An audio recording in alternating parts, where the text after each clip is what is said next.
Ladies and gentlemen, hello and welcome to Insert Name Here. It's a podcast about nothing for nobody. Take it seriously, you're redacted. Let's start the show.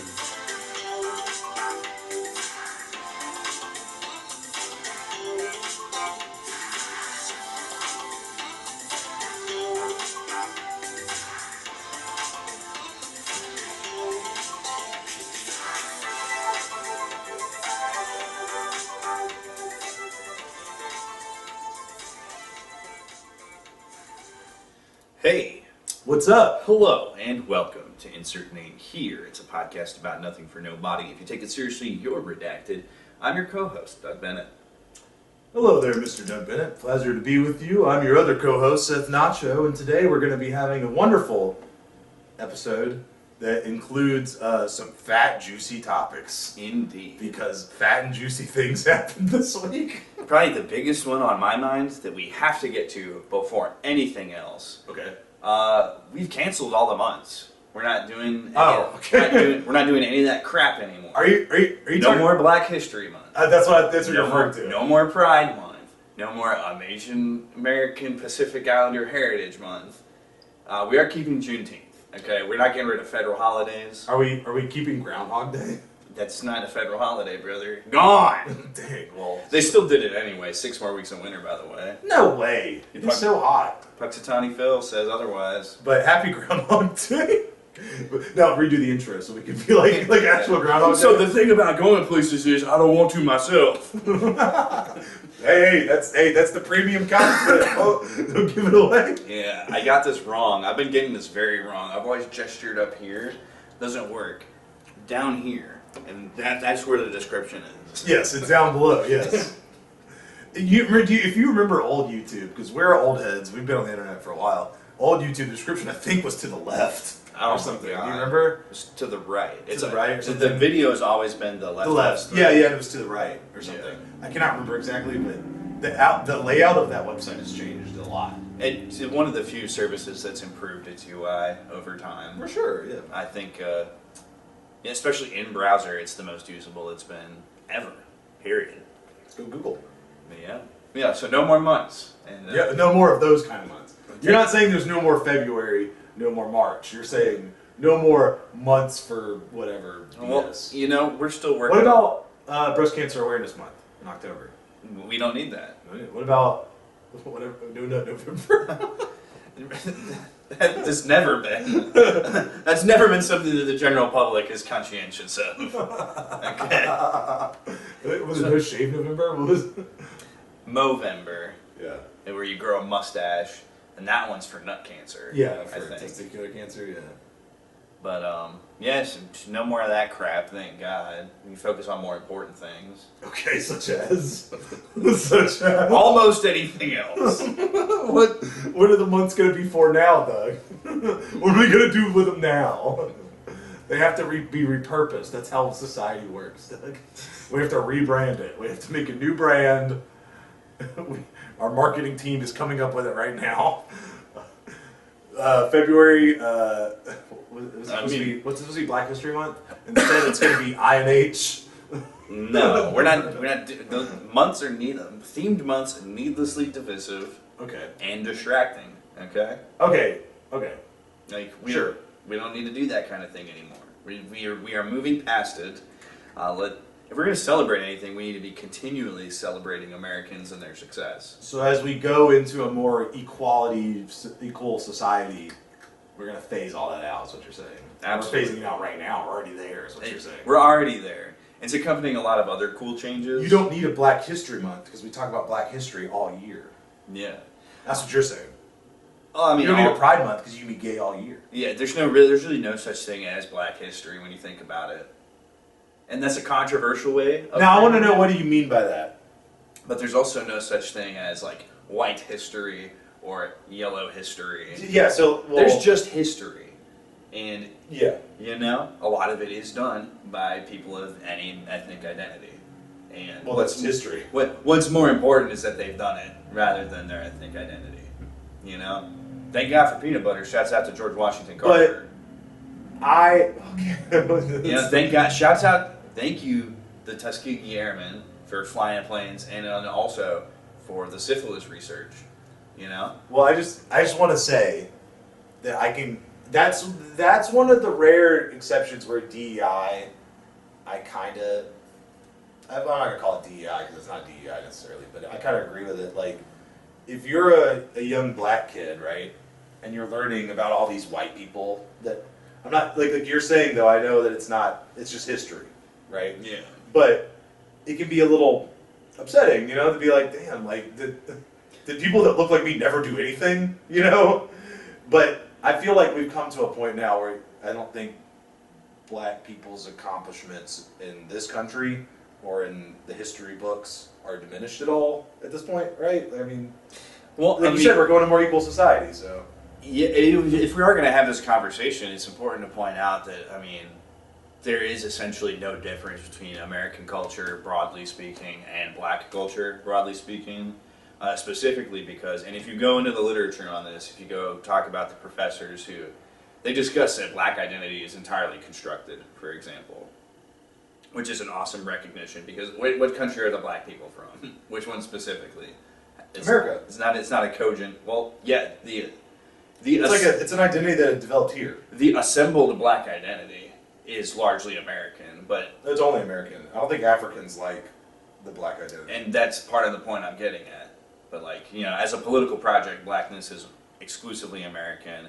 But then American culture has taken on so much of what black culture has been that they're borderline indistinguishable. I'm pointing at things like Hollywood. I'm pointing at things like the music industry. I mean, even, for example, with music specifically, even in genres that aren't specifically hip-hop and R&B, I mean, after that run they had in the 90s and the 2000s, you look at stuff that's coming out today, and almost all of it has elements of either rap or R&B.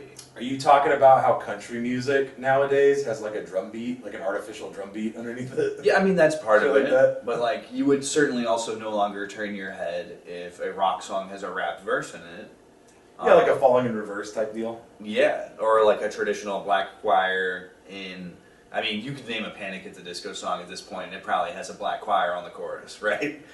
I don't listen to that band, so I don't. Brendan Urie being an incredibly pasty white boy. I enjoyed him playing Fortnite. I thought that was kind of cool back in the day. But besides that, I've never been a Brendan Urie guy. Like, I've never been a big Panic at the Disco guy. Yeah.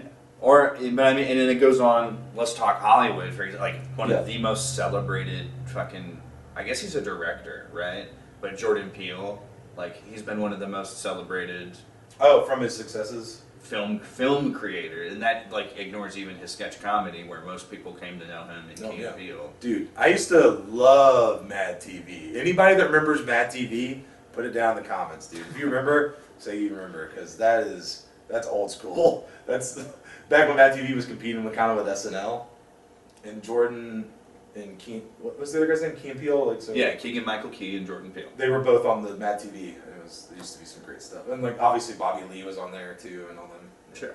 So those are elements of like pop culture and media that we consume, but it percolates and permeates insofar as like the slang, slang being attributed to youth mostly, entirely generated out of black culture to the point where I mean a lot of people. I mean, you could say it's border. You could either frame it as appropriation. Are you telling me Skibbity came from black culture? Brother, maybe not that, okay? But like... You tell me Phantom Tech? Actually, probably. Even insofar as like a meme like scaring the hose. Like, hose was not white vernacular. It wasn't anybody else's vernacular. And it very much clearly, if you're keeping your finger on the pulse, I mean, that's a meme that everybody can get behind and agree with. It's bad to scare the hose. It's bad. Official stance of the podcast. Don't scare the hose. Guys, I've got a confession to make. Guys, I have a big confession to make. Oh, yeah? Do not hand me the ox. Brother. I will scare the hose. Okay?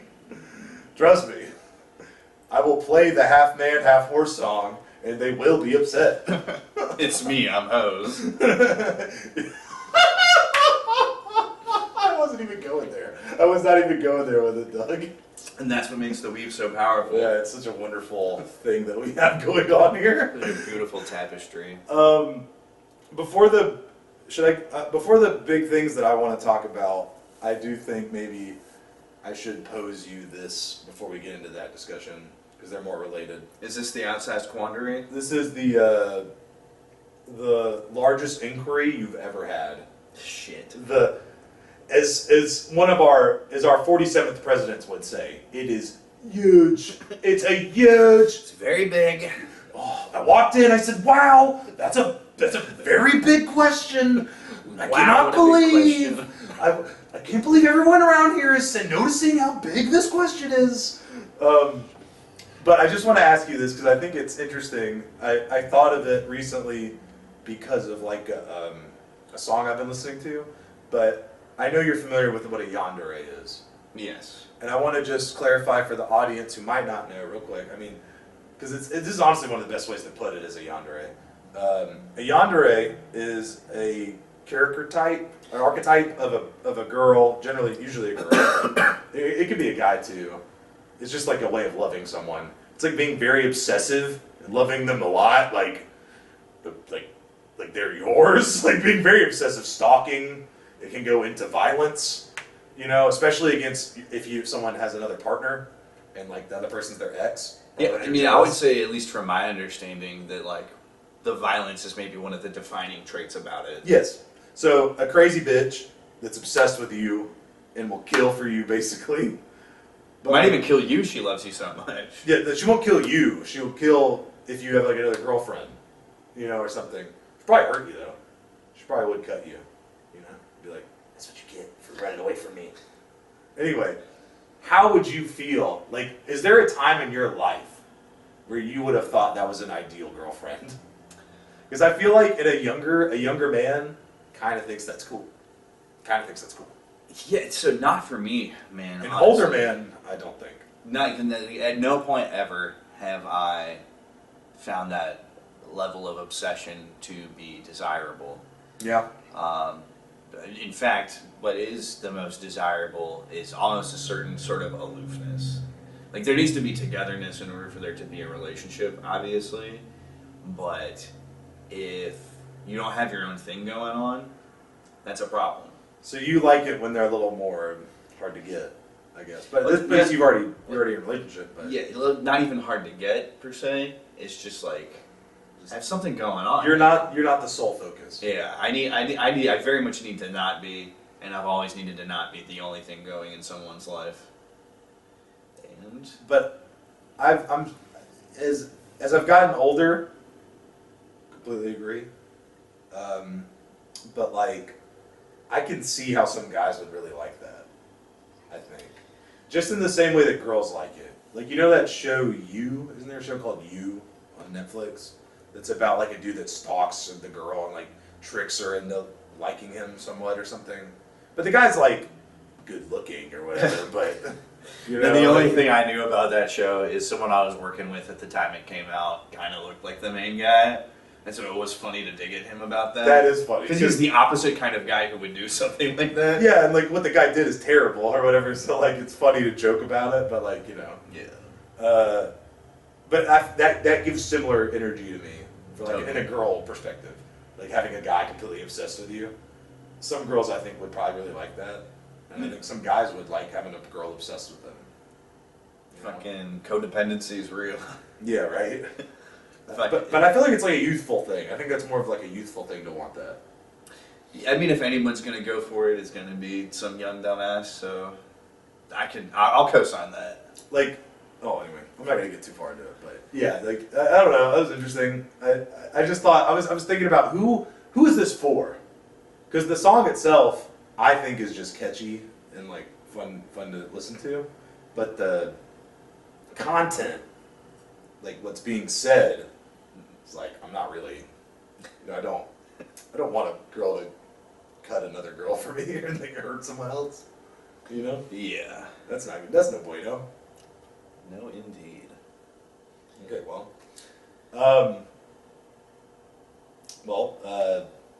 let me preface this. We have some drama to talk about.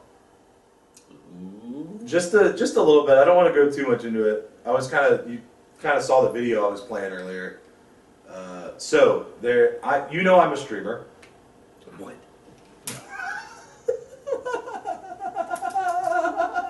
Biggest revelation of the podcast in 2025. Said Nacho. How long have you streamer. been hiding this from me? What am I? Look, I've been wasting my time. There's whole nights of the week that I could be like doing something like watching you. Money Mondays come to mind. TD Tuesdays, perhaps even. Dude. And like, I can't even find anybody who's playing. It's a kind of a niche game. It's called Dead by Daylight. It's like this horror, spooky, scary game. Don't tell me you're playing that. Well, you're gonna not believe this. I'm actually part of a stream team. I've mentioned this, I think. Yeah. This stream team is called Growing Pains. It's full of up-and-coming streamers that are working on themselves and trying to become better. And it's led by a streamer. His name's Empire TV. And he recently was part of some drama, and I thought it was interesting. Because I never would have assumed it would blow up to the point where it's at now. Like, people that are like content creators that I've seen and watched talking about it. I did not expect that to happen, so it blew up. And So in terms of like the community, it's like at the front of the discussion right now. It's like that level of drama. one step below. That's still pretty up there, though. Yeah, for sure. Like it's come to the attention of more people than I thought it would. And he did a stream to talk about it and stuff. That was good. And this video I was just watching seemed like it was kind of painting Empire in a positive light. Because in my opinion, he did nothing wrong. He was playing a match of, you won't believe this, Dead by Daylight. He has a Twitch shirt. He's a partnered streamer, of course, and he's got a Twitch shirt because the game devs recognized him. And he went and played against a guy who was a big baby about Twitch shirts. The guy was like, "What a shame. It's a shame I don't have a Twitch shirt. I've been playing for 9 years. That's a shame too." It's like, bro, what are you talking about? I just thought that it was really strange. I feel like the drama itself, in a way, is like, what are we talking about, guys? Because the guy's just being like a baby. Yeah, And no. You showed me some of it. You know what I think the drama comes from? So Empire reached out to him to try to talk to him later. Like, first it was like the thing, right? And Empire fired back because he's like, Empire's not gonna just take shit. He's gonna talk shit. And then it kind of developed even further because he tried to reach out just to like come to a consensus with this guy, and the guy wouldn't do it. So. Well, it'd be seemingly obvious. Filling in a little bit more of the holes here. This other guy, this other half of the drama, also a creator. Otherwise, we wouldn't know about his perspective enough for there to be drama. Right, he was a streamer. Yes, obviously. He wants a Twitch shirt because he's a streamer. Yeah, and the specific behavior that would have even incited a reaching out or whatever is essentially bad manners of gameplay. He did this like focused targeting of Empire solely because Empire was a streamer with this iconography. Yeah, like the guy in the video was talking about how he probably was kind of doing it to win the game, or like it could have been argued, but then you see more of this. Yeah, when you see his perspective, you realize that he's being hateful. Yeah, just a little fucking salty little bitch. And it's crazy because if you want a Twitch shirt, what you're supposed to do is say #ShirtMySurvivor on your streams and stuff like that. You're supposed to use that hashtag.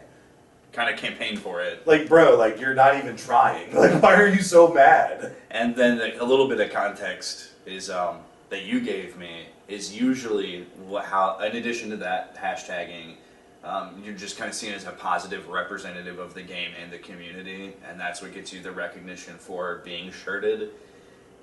Somehow I don't think sitting on your stream and bitching and whining and minging and rage quitting at stuff and engaging in like disrespectful gameplay loops, somehow I don't think that makes you look very positive representative. So you kind of did it. You're so right. You kind of did it to yourself, big dog. You are so My right. brother in Christ, you made the sandwich. My brother in Christ, you made the sandwich. So that's what kind of helped me understand the situation a little bit more. Yeah, I didn't even think about that. That's so true, Doug. That is very, very true. Like, the guy is not conducting himself in a way that he would ever get them. So I hope that I myself am being somewhat of a positive, like, influence, because I talk shit, obviously. I'm gonna let you know if my teammates are shit. But, like, it's only within the game. I'm not like, I would never talk shit, like, outside of the game. I would never tell my teammate, like, something terrible and toxic, like, I hope you get cancer. I would never say that. That's shit that people do in games, bro. Like, I mean, yeah, and it's you know? I mean, you can't really. It's gone away with like. I'm not saying that. By the way, this is now a different discussion than the Yeah. drama. I'm not saying that guy told Empire to get cancer. I'm not saying that. He didn't say that. Yeah, but to put a ball on that, Empire did nothing wrong. We love you, Empire. We do, and I don't think he did. I'm on his side about the drama because, like, dude, like, that guy's just being a whiny baby. Yeah. Continuing this game etiquette, what Yeah, happens yeah, in like games COD tangent. lobbies and shit. You can't do it as much anymore because people are too. One, reporting has too much weight. I think reporting should go away. I also think auto mods in types chats should go away. Hold on. Oh, whoa. Okay, go ahead and finish your set of things. But- and then But these spaces, and we've talked about this before in other contexts, but a lot of times the toxicity in these spaces functions as a relief valve and is just a characteristic of said space. You jump in there, you talk your shit, you get your shit talked to you, and that's the compartment of your life where maybe that kind of behavior happens, and then it doesn't happen in other places of your life. okay, in gaming, the toxic shit, right? Yeah. I think there's a level that can be too far, somewhat. There's like a level that where I'm like, this is uncomfortable. But like, going back to like the old days, like the old Xbox Live stuff, like the trenches, like obviously it puts a little hair on your chest, we can't. Bullying isn't a bad thing. Thank you. I've been saying this for years. Bullying is not a bad thing. It makes you a better person. It just makes you able to withstand that. Because if you can't take shit, but Now, targeted harassment, on the other hand, that's different. for sure. But I just want to say that about the moderated chats, though. Okay. Like, I can't talk about Taiwan and Marvel Rivals, dude. That's fucked up. Okay. No. Yeah. Okay. That is different from what I'm talking about. Sorry, I was thinking more like a stream chat, like a Twitch chat. It's an entirely different thing than what I'm talking about. Yeah, exactly. Okay, I thought you were talking about that because that's I'm a talking moderated about chat. within gaming. I'm talking Okay. about I shouldn't have my entire EA account deleted. Like, this has happened to a lot of Apex players, for example. Sure. Hispanic, Latino Apex players, they might talk about a black skin. Now, the auto content filters for those chats are set up with English words.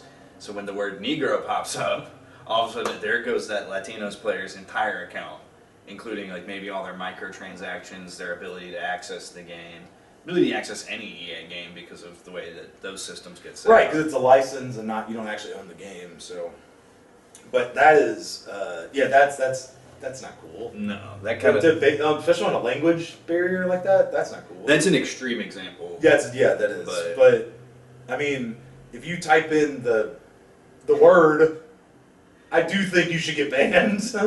I don't Maybe know. not a permanent ban, In fact, but like it should be censored or something. And I don't think people should be allowed to be like super fucking racist on these games, dude. I feel like that's a line too far. I think that That's just like a more of like a society thing than a gaming thing. But either way, man, it's I mean, we're not going back. We'll never go back.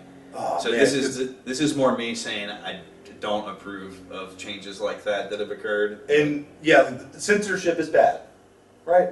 So don't when you're playing on these games nowadays, Just don't say anything. Don't say anything and don't talk in the in-game chat. Do Just not use the in-game chat. Do Yeah. not type in the in-game chat. do not type in what a save. Don't do it. Just don't do any of it. If you want to talk to somebody, do it on one of the it other on messaging Discord. services. Yeah. Discord, PS Chat, whatever they have on Xbox. Yeah, Xbox Chat, whatever. Yeah. Do not. Just don't engage with that. You don't need to get your shit taken away. You don't need that license suspended. It goes away quick. It goes away quick if you do it. So, a bygone era will never go back. But, yeah, it just is what it is. So, with that being said, It's like how we talked about, I think it was last year, about how COD was putting like trans flags on bullets for Pride Month. Like this is some bygone bullshit, dude. that was bizarre too. And now they're reporting you if you say anything bad. Like, I mean, come on, dude. It's the natural progression. That one was rough again because that was also in the thick of they hadn't picked the narrative. they hadn't picked the new narrative yet. Yeah, so everyone was still thinking that trans people were shooters, and it's like, dude, this is That's not a so good look. so tone deaf. Yeah. Speaking of not good looks, there was that other thing you wanted to talk about. Want me to transition to that? Yeah. You don't want? Okay. What's one of your things? Well, I mean, this. I don't want to run out of time for your thing, so. Oh, okay. I mean, it feeds into itself a little bit because this is also sort of a Twitch drama. Perfect segue. We on this show have talked about Hassan Piker before, especially the moment when Sam Hyde was playing that character and said he was going to kill him In real life. That was pretty funny. And then we've also, I think, mentioned Ethan Klein before in H3H3 before, right? Yeah, he's had several notable meltdowns over the run of this show. I think we've talked about how we sort of liked the H3 podcast at the beginning of it and how it kind of went into bullshit, especially when Trisha Paytas was big on it. Now, It was good through that. It's when it was that falling out between him and Trisha where the decline really started. Oh, okay. I didn't keep up with that at all. I only watched the H3 podcast a little bit at the beginning of its inception. No, it was good through its like first 100 episodes. And that was big because it was one of the first like podcasts kind of like that. I feel like it kind of innovated a little bit, like on a Twitch stream, and I don't know. It felt different than other podcasts. It was different than what people were doing in the YouTube space at the time. Yeah, this is going back to like 2016, 2017, right? Like this is a while ago. Anyway, Ethan Klein, we both didn't really like him anymore at one point. And I did not know this. He did a show with Hassan. He used to do a show on Twitch with Hassan where they would both get up and just talk about... Because Ethan is a left-leaning individual. He's a Democrat. And he, like a social democrat, and he used to think Hassan was the same way. And so he platformed him. I think from what he said, it seemed like, okay, I'm getting too far. Ethan dropped a huge video, hour and like 40 something minutes. A feature length Yeah, like a feature length film, basically. expose. Yeah, Is how this was pitched. and it's great because it reminds me of old YouTube. Do you remember like Content Cop from iDubbbz? It definitely. And the name of the thing is Content Nuke, so. Yet another person stuck in 2016. Yeah. But I mean, that kind of content was fun back in the day, dude. I don't know about you, I enjoyed it. I'm trying to remember like a notable one. You don't remember the Content Cops? You I remember it being a series. You remember the one against Tana Mongeau? Like that was just. See, that one wasn't a thing so much. It was an elaborate set of the IDOBS N-word bombing her at a fucking meet and greet. Say. So like put that in the category of what Ethan was attempting here with this. Okay, no, very different actually, very different. So I'm trying to think of a comparative thing other than aping the naming convention. He had other Content Cops that were a little different, like the one on Leafy and But anyway, it was like a callback, but it was all an expose about Hassan and how and not even just Hassan. It was also about Twitch. My boy Dan Clancy, the CEO of Twitch, is ruining his company by platforming people with extreme ideas. Like, do you remember? Do you know who Frogan is, right? Yeah, Because yeah. of, especially because This goes into the discussions we were having this summer around Twitch and the fucking Gaza shit. But you remember that statement she made about soldiers?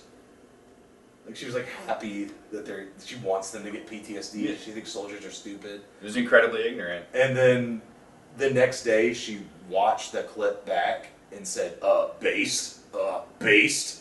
And it's funny because on Twitch, there's a policy that says veterans are a protected status and that you're not allowed to talk shit about them like that. So, Well, to pretend that there's rules at all on Twitch is insane. and that's the thing. That's the whole thing. Dan Clancy is very, very favoritism. Like he's into favoritism. He clearly loves Hassan and Frogan.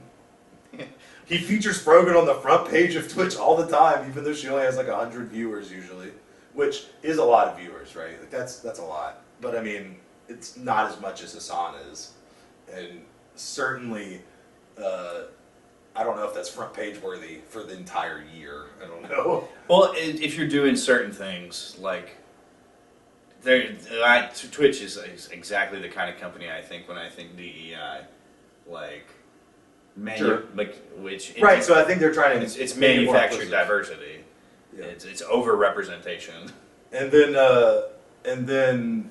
the big drama or whatever from that was that on TwitchCon, she had a main stage where she rated races, sort of. She didn't rate races really. It was more like rating streamers, but it was like rating races because S tier was Arab and bottom tier was Love Sabra.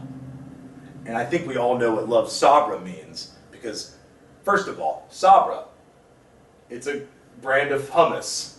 It's a company that makes hummus that's very popular in America. And, oh, did you know that they're from Israel? So it's kind of hearkening to a Love Sabra probably means Jewish. And also Sabra means a person born in Israel, I think is what he said. So I think it's a Hebrew word that means a person born in Israel. So it's funny because in the thumbnail of the video, Ben Shapiro's in that tier as well, even though Ben Shapiro's not in the video. It's funny because Ben Shapiro and Ethan Klein are both married to Israelis, so they technically both actually love Sabras, like in both ways, I guess. So the name Sabra is of Hebrew origin and means prickly pear. Is used often to describe a native-born Israeli. Yeah, that's what I was talking about. It is meant to be interpreted to mean tough on the outside, soft and sweet within, which is hilarious. That's awesome. Yeah, awesome. You don't think that's awesome? It's just very funny. I don't know. I think it's cool. Put on a tough exterior, but be nice on the inside and care about people. I don't know. Yeah, I don't think it's a bad thing. But the blatant racism.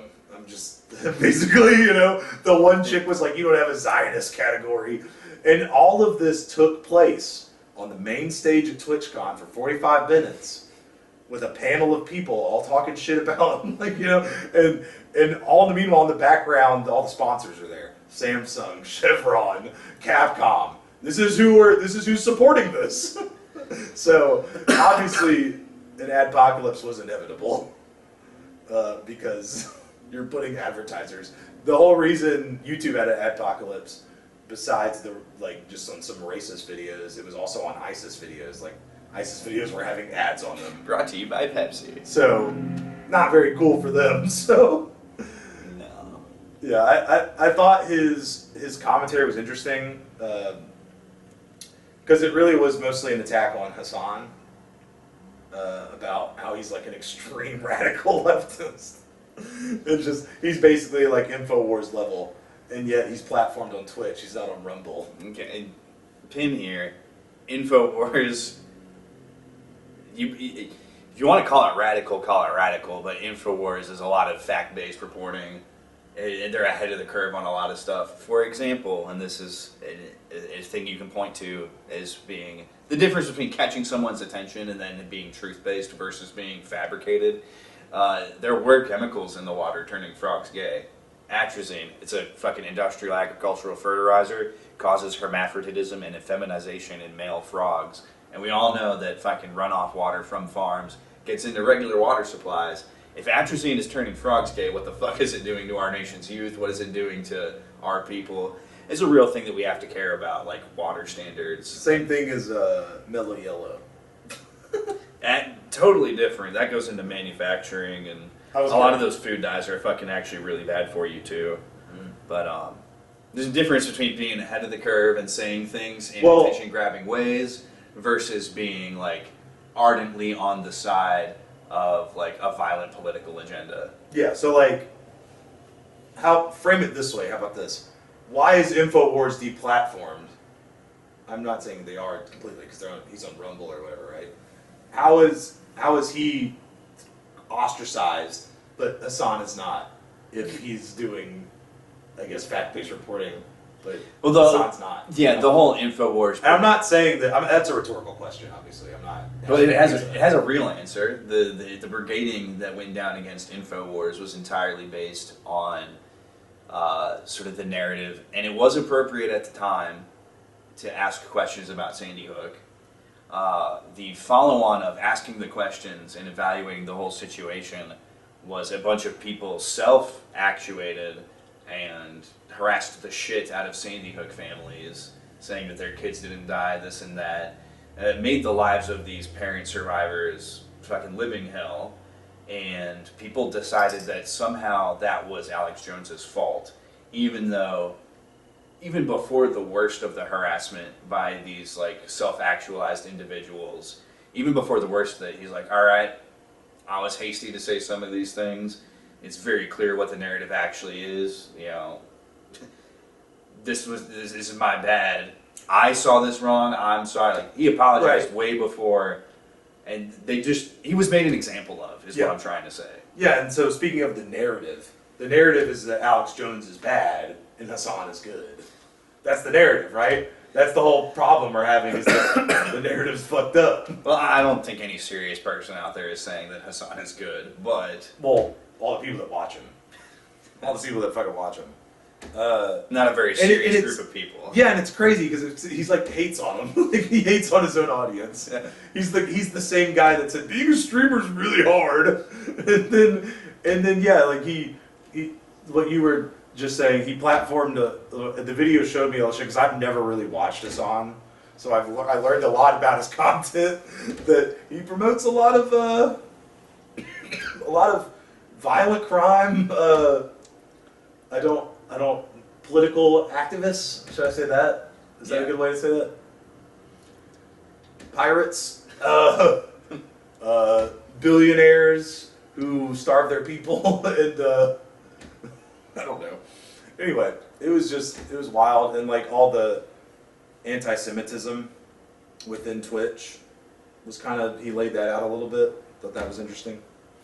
I don't want to go into too much detail because it was a lot. Watch the video. That's basically the summary.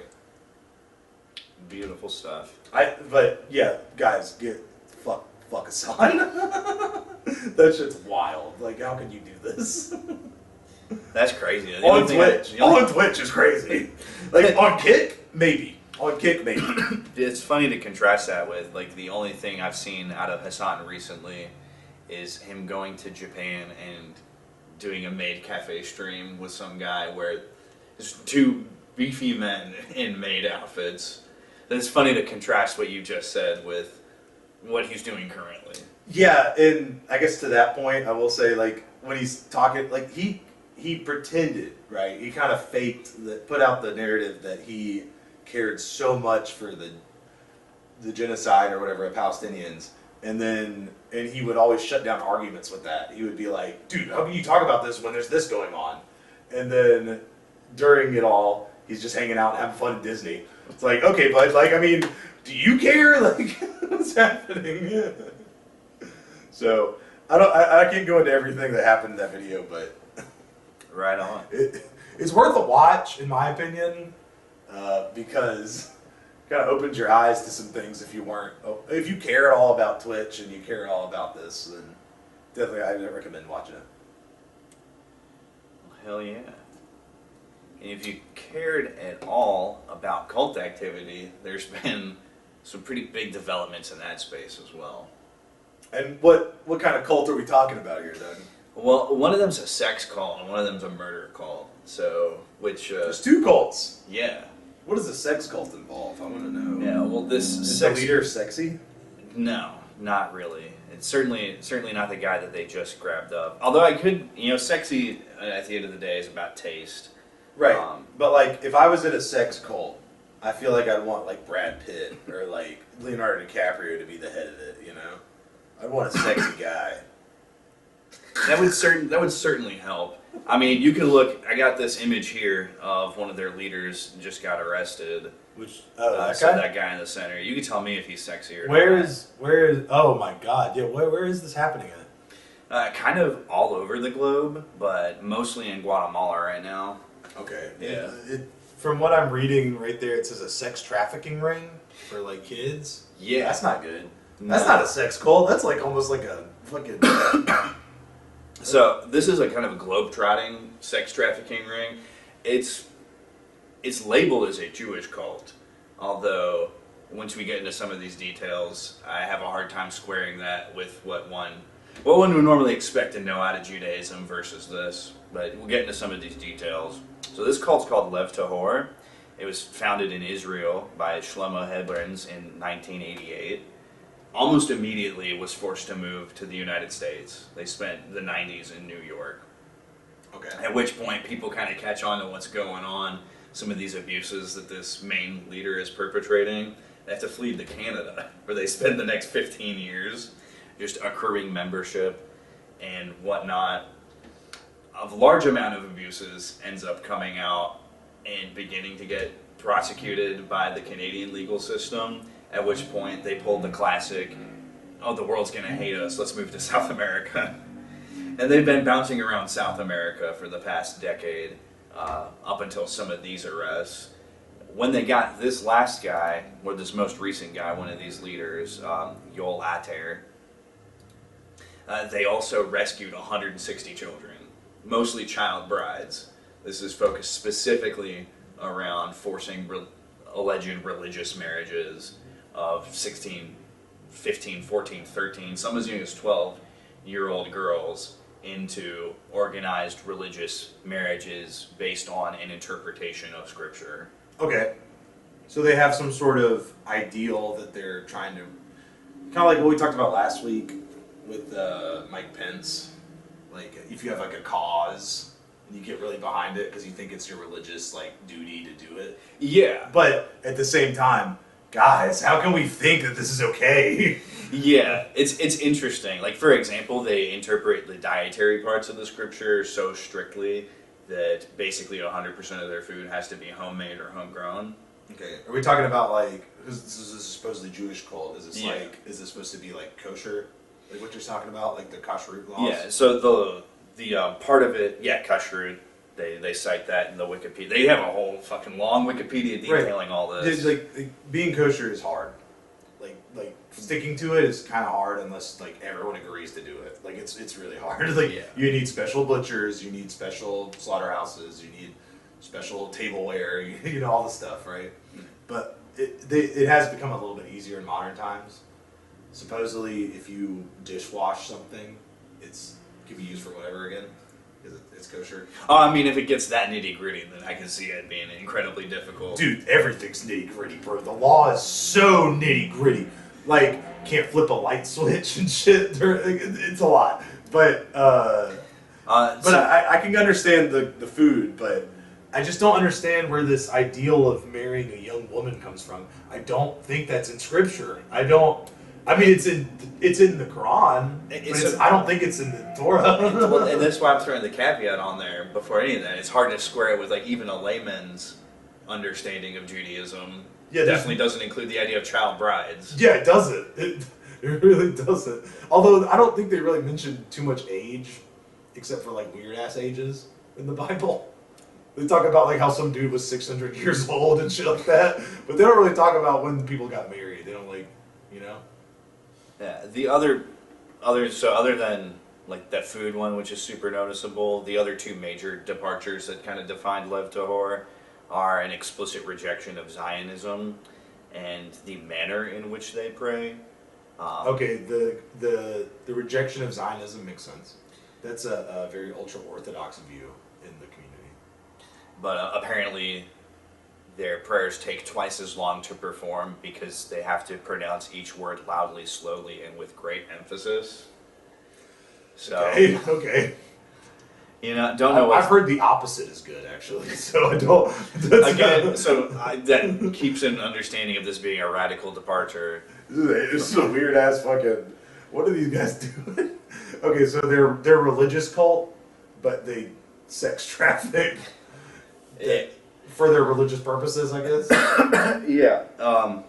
In typical with cults, I mean, there's verified drug use, there's verified brainwashing coming up. Yeah, and this actually makes no sense now I'm thinking about it.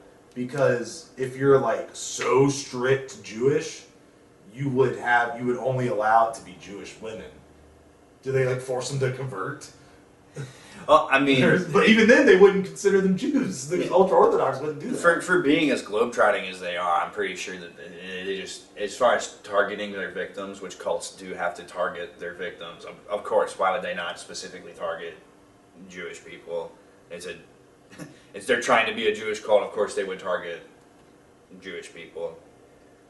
So that's kind of where that goes. They picked up a reputation as, like, a lot of people call them a Jewish Taliban, which is, I mean, I guess squares with the religious side of it, but they're not really known for their, political violence in the way that the Taliban is. I don't think they're trying to take over a country, are they? Now, if you like true crime stuff, this does get interesting when you start going into the bullet points of it, just how far-reaching it was relative to the size. Because again, this is like 300 active members who are doing a lot of 160 it. girls got saved, though.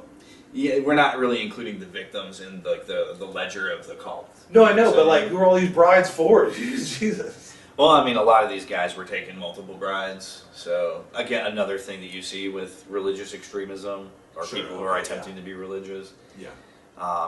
Not one of these well-known cults, which is like surprising for how long it's operated and the manner in which Yeah, it's like operated. I've never heard of these guys.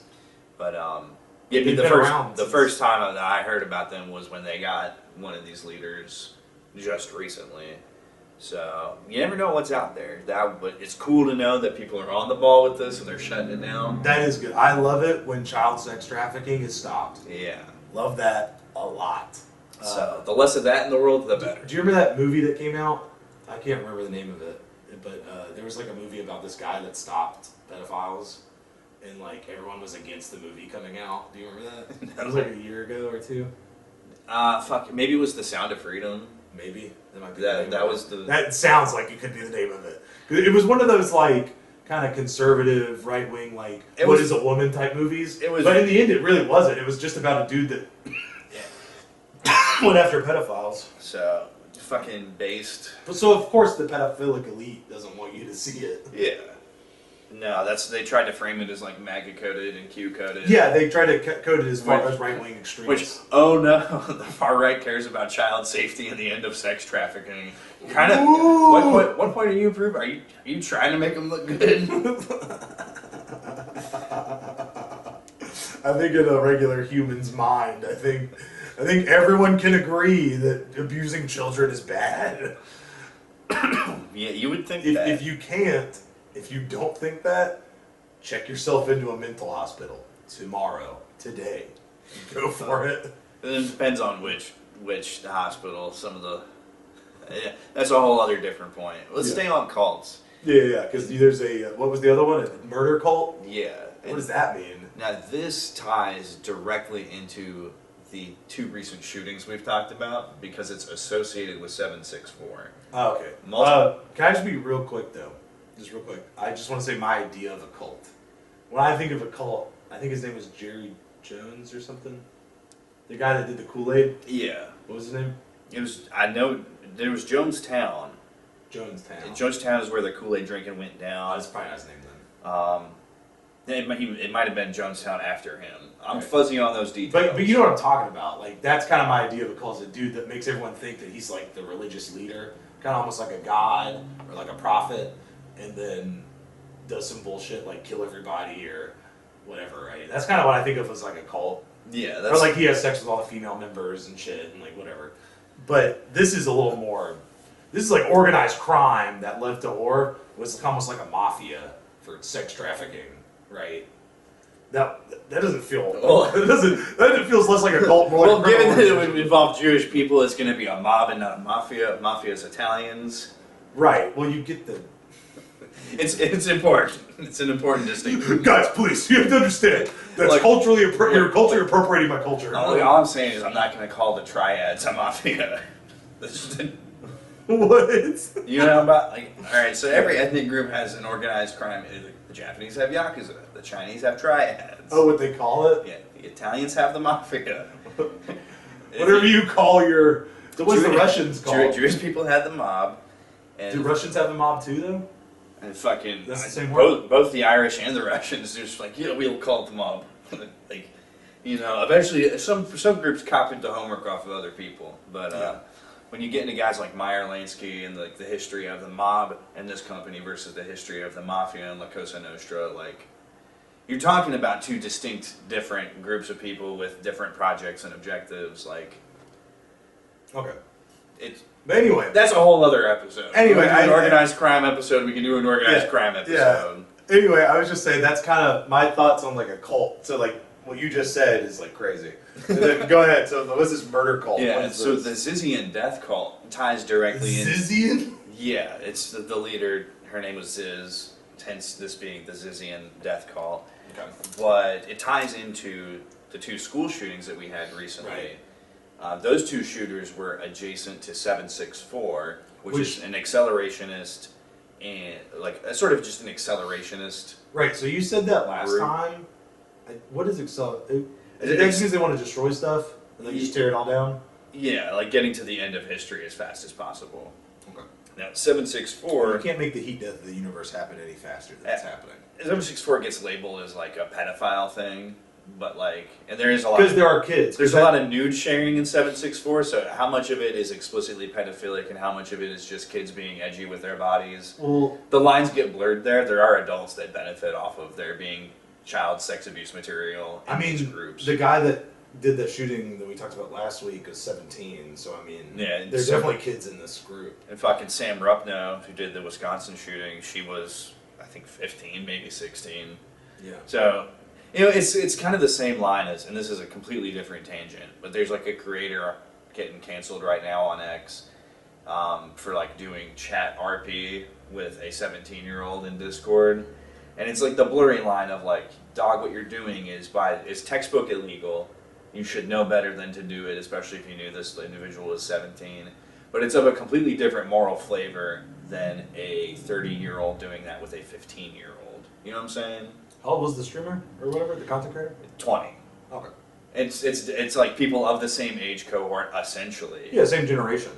It's very similar to But- it's very similar to what was wrong in the Call Me Carson incident as well. Yeah, but I mean, still not a great thing to do for sure. Yeah. But. So 764 bad. They get attributed to child sex trafficking stuff a little bit, mostly pornographically.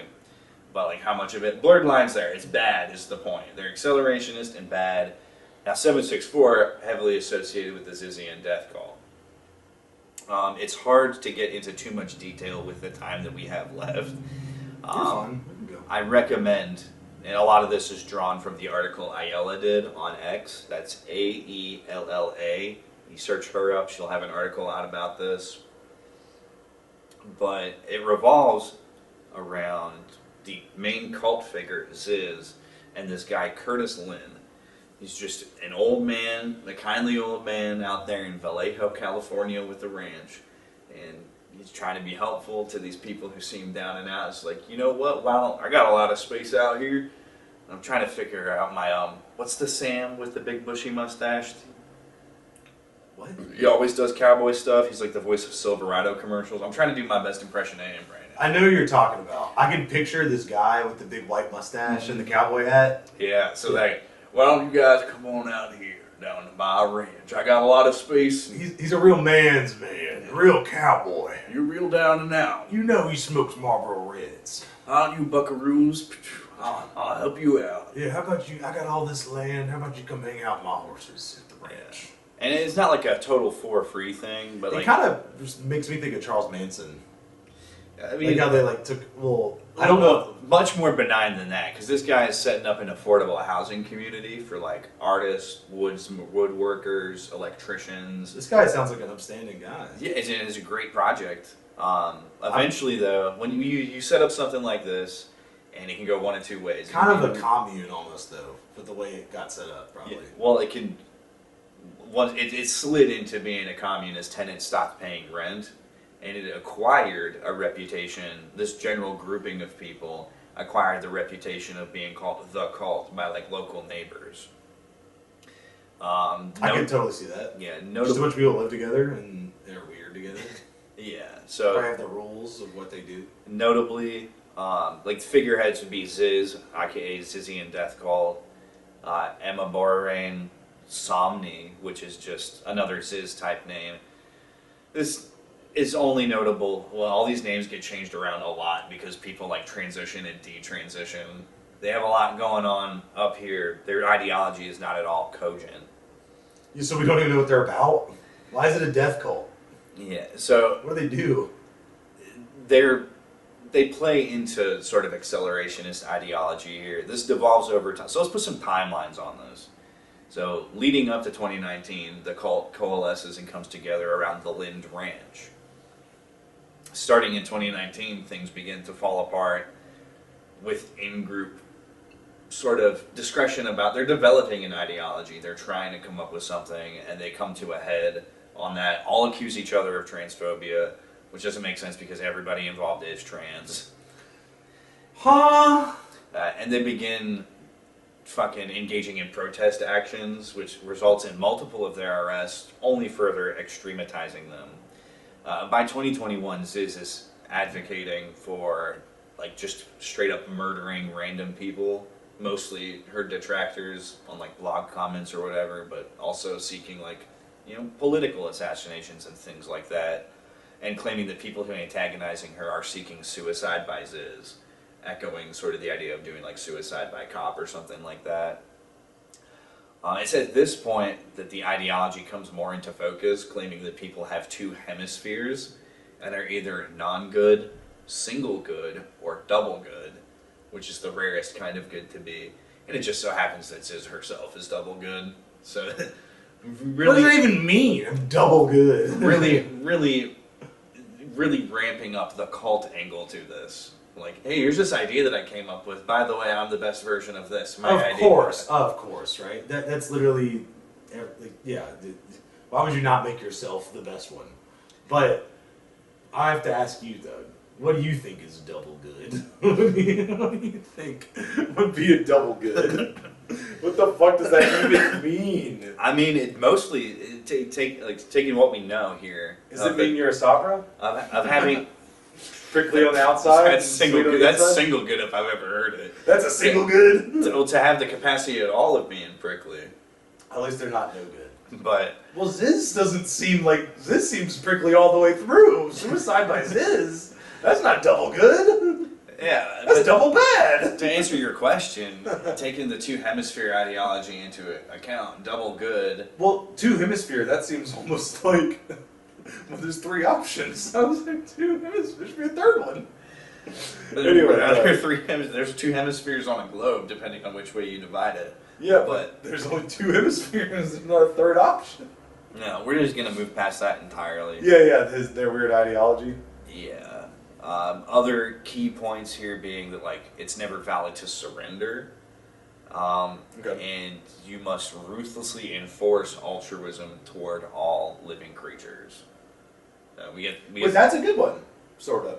The forcing, maybe not. Ruthless enforcement, no. Even Wanting altruism for all creatures, though, is a decent cause. being on its face, certainly. Yeah. Like, I mean, obviously, that's probably that's their ideology, what they're saying they're going for. But who knows if that's what they're really going for? But yeah. ruthless enforcement, not cool. altruism for all living things, sure. I'm cool with that. I mean, what are they, vegan too? Yeah, they are vegan. Well, but they don't care about plants. Yeah, Ziz specifically calls out like anybody who's not a vegan is going to be subject to this ruthless enforcement. Right, like that would seems to be part of that, but a plant is a living thing, so I have a hard time understanding. It doesn't They're necessarily really have to well make vegan. any sense. It just That's what I'm saying, this dude. is just what they're saying. That's what I'm saying, dude. That's what I'm saying. Yeah, when we get into 2020 here, She must be from Dirty Docks. we get into 2020 here, and Yeah.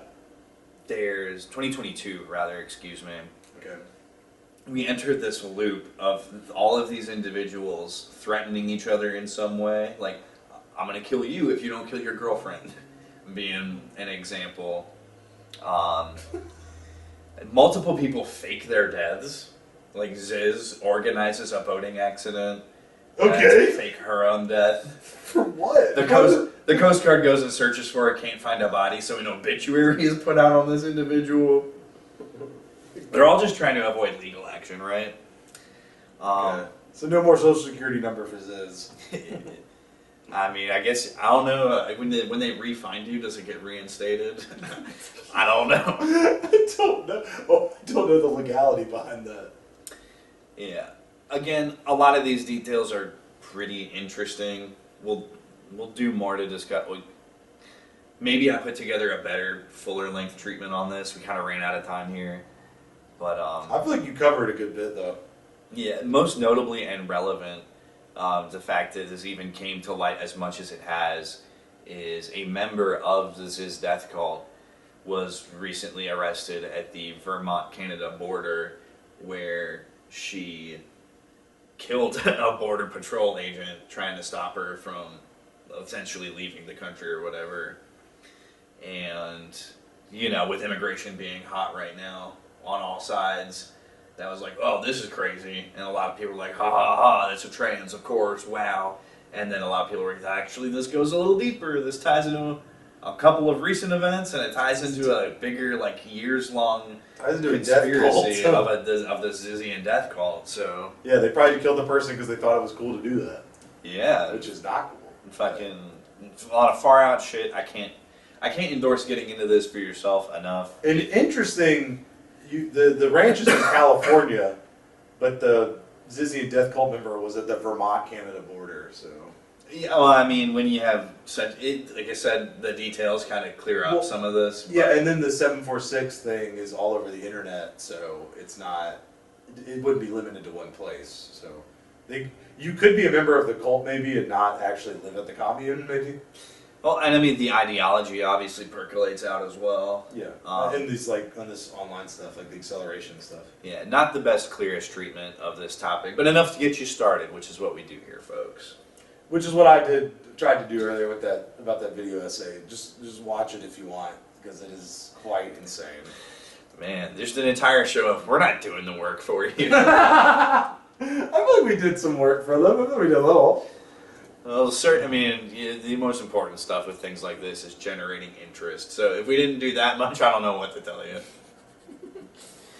But that being said, brother, we gotta get a move on. Do we? I'm fucking hungry. I gotta go get a sandwich. So why don't you part a What, a shot? big fat hoagie? Yeah, probably. Yeah, Well, not I don't know. Hoagie's kind of defined by bread type. I don't know if I'm gonna get access to that kind of bread, but I digress. Part a shot, goddammit. I'm eating sourdough today, guys. Part it right now. Oh my god! My ladies and gentlemen of the internet, there's this wonderful event that happens every, well, for the most part, every Monday and Tuesday. And I think we might have mentioned earlier. So, I don't know how much more I need to really say. I'm just going to say, find yourself at twitch.tv/Seth_Nacho411. You might have a good time. You might have a good time. Yes, sir. Yes, sir. Partying was shot, though. Jeez Louise, dude. We talk about cults and Twitch and drama and yeah. How about this? everyone, you need a place to put your energy and focus and things like that. And I think it's better if it's not into like a whole person, like that obsessive, like we were talking about with that girlfriend or boyfriend or whatever. You don't need to be obsessed with the other person. You need to put that energy probably somewhere else, like into a hobby or something fun. But like, you know, you can still be in a relationship and have fun with, like, focus on them. But like, you know, I feel like you shouldn't devote your entire focus like that. You should probably try to develop yourself, have something you like to do, make yourself interesting. You know, find find value within yourself and focus on what you want to do, without ruining someone's life. I don't know. Right on. Just trying to bolster a healthy individual. Far out. Okay, and over here, you already know, it's your boy. That's all there is to that. You know where to find me. In terms of a parting shot, this one is just for the fellas. Okay. Guys, you don't need honey packs. You don't need Shilajit. You don't need Blue Chew. You don't need any of this crap.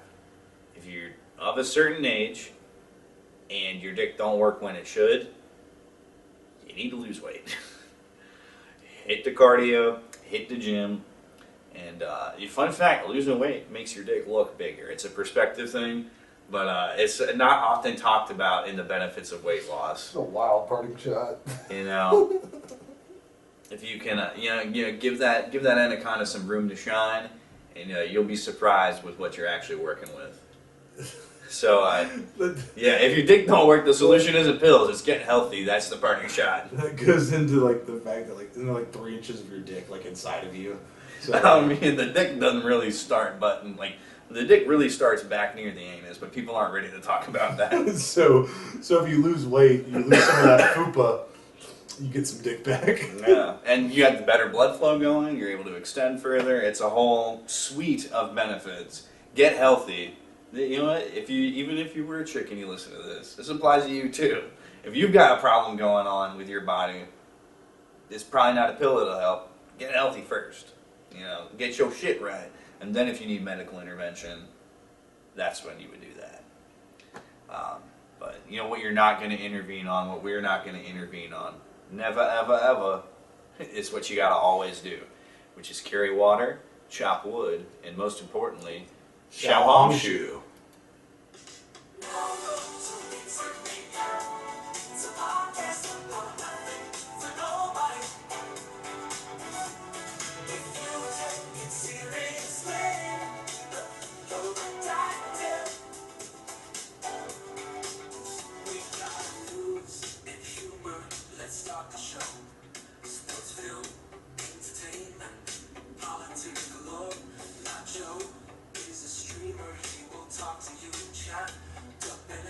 Crazy shit, we're not too sure about that. Welcome to Insert Me Down. It's a podcast about nothing.